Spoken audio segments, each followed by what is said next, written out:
반갑습니다. 11월 19일 수요일입니다. 오늘 저에게 주신 하나님 말씀 구약성경 여호수아서 6장 1절에서 7절까지의 말씀입니다. 여호수아서 6장 1절에서 7절까지의 말씀을 읽어드리겠습니다. 이스라엘 자손들로 말미암아 여리고는 굳게 닫혔고 출입하는 자가 없더라. 여호와께서 여호수아에게 이르시되 보라, 내가 여리고와 그 왕과 용사들을 네 손에 넘겨주었으니 너희 모든 군사는 그 성을 둘러 성 주위를 매일 한 번씩 돌되 엿새 동안을 그리하라.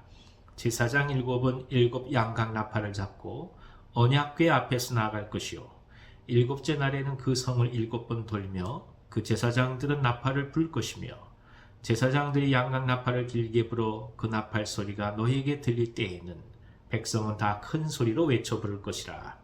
그리하면 그 성벽이 무너져 내리리니 백성은 각기 앞으로 올라갈지니라 하시매, 눈의 아들 여호수아가 제사장들을 불러 그들에게 이르되, 너희는 언약궤를 메고 제사장 7은 양각 나팔 7을 잡고 여호와의 궤 앞에서 나가라 하고, 또 백성에게 이르되 나아가서 그 성을 돌되 무장한 자들이 여호와의 궤 앞에서 나아갈지니라 하니라. 아멘. 아멘. 이스라엘이 가나안에 들어가면서 제일 먼저 전투를 벌이는 것이 이 여리고 성의 전투입니다.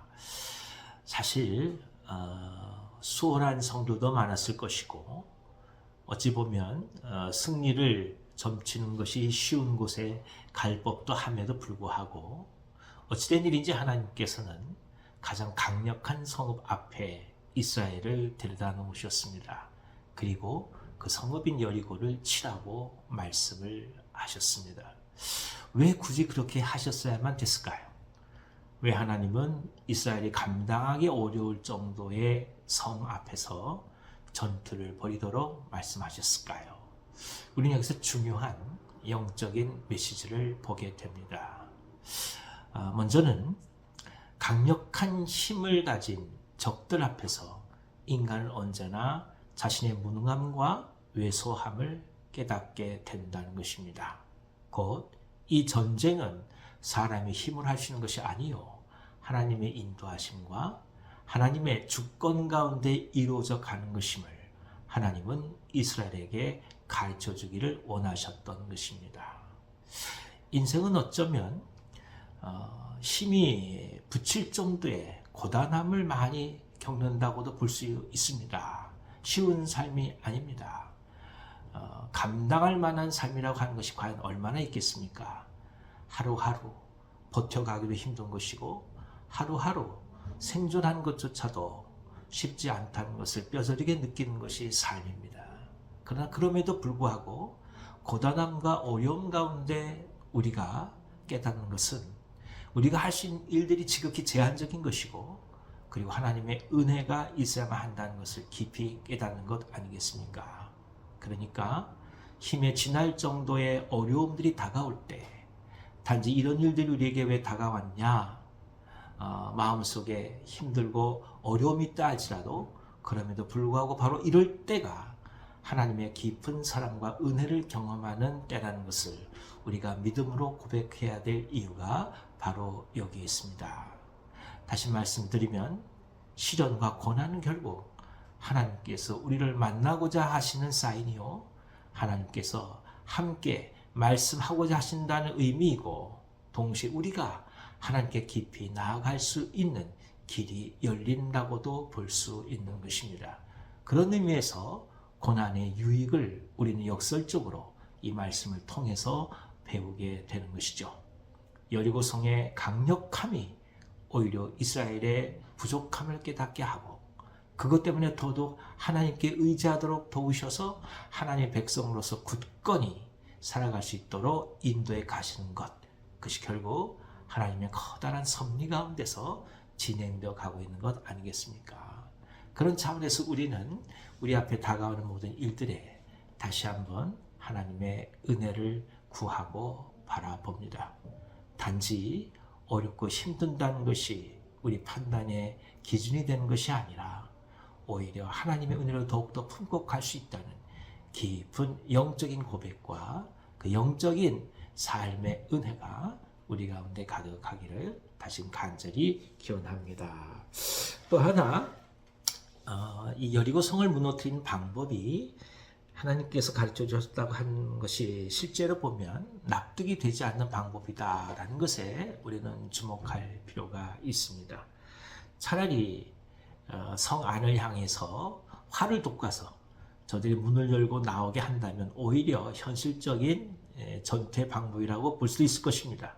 그러나 이것은 아무것도 아닌 상황에서 그저 성 주위를 도는 것이니까 이게 과연 무슨 실효성이 있냐 생각할 수밖에 없는 그런 방법을 하나님께서는 말씀하시죠.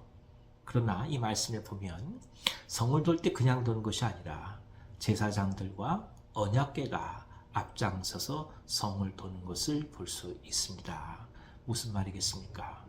하나님께서 친히 주장하시는 길이요, 하나님의 뜻과 의지가 어떻게 관철되는지 지켜보라는 의미 아니겠습니까? 그렇습니다.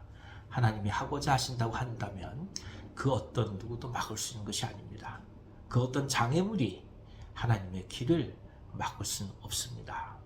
오직 하나님께서 그 일을 이뤄 가신다는 실제적인 역사만이 우리 가운데 촘촘히 다가올 뿐인 것입니다. 그런 차원에서 우리는 이 행렬을 바라볼 필요가 있습니다. 그저 아무 힘도 없는 것처럼 보이지만 제사장과 언약궤로 출발하는 이 행렬은 결국 하나님께서 이 일들을 주관해 가신다는 가장 강력한 선언이요 고백이기 때문에 그렇습니다. 오늘 우리도 저 앞에 기도해 가면서 성령께서 주시는 깊은 은혜에 따라 삶의 길을 바라보기도 하고 또 결정하기도 하고 선택하기도 합니다. 그 모든 것을 결단하고 나아갈 때 주님께서 우리의 주권자 되심을 고백하며 갈 수만 있다면 이 삶의 길은 아름답고 복된 길이라 고백할 수 있습니다. 세상이 말하는 가능성의 길이 아니라 하나님께서 함께 하신다는 영적 축복의 길임을 우리가 깊이 명심해야 될 이유가 여기에 있습니다. 오늘 우리가 걸어가는 길은 과연 무엇이겠습니까? 오늘 우리가 넘어서야 할 여리고는 또 과연 무엇이겠습니까? 하나님의 은혜를 사모하면서 믿음 속에서 또 한 번 주님의 손을 붙잡고 제 말씀에 의지하여 말씀이 우리 앞을 향해 나아갈 때 묵묵히 말씀의 제사장과 말씀의 언약궤를 따라가는 은혜가 우리 모두 가운데 가득하기를 기원합니다. 놀라운 하나님의 역사가 일어나게 될 것입니다. 기도하겠습니다. 하나님 아버지, 여리고성을 돌면서 하나님의 주권을 기억하듯 저희들의 모든 삶 속에서 여리고를 바라보며 하나님의 손길을 구합니다. 사람의 생각으로 지혜를 모은다 하나 한계가 있음을 알기에 더더욱 주님 앞에 엎드리오니 주의 역사해 주셔서 저희들의 앞길을 지도해 주시고 인도해 주시고 말씀으로 제사장으로 그리고 언약궤로 저희 앞에서 친히 주관하여 주시옵소서. 그리하여 믿음 속에서 저희가 담대히 걸어가게 하여 주시고 하나님만을 바라보면서 오늘 현실 속에서 낙망하지 아니하고 믿음으로 한 걸음 한 걸음 걸어간 우리 모두가 되게 하여 주시옵소서. 병상에서 기도하는 종도를 붙들어 주시기를 원합니다.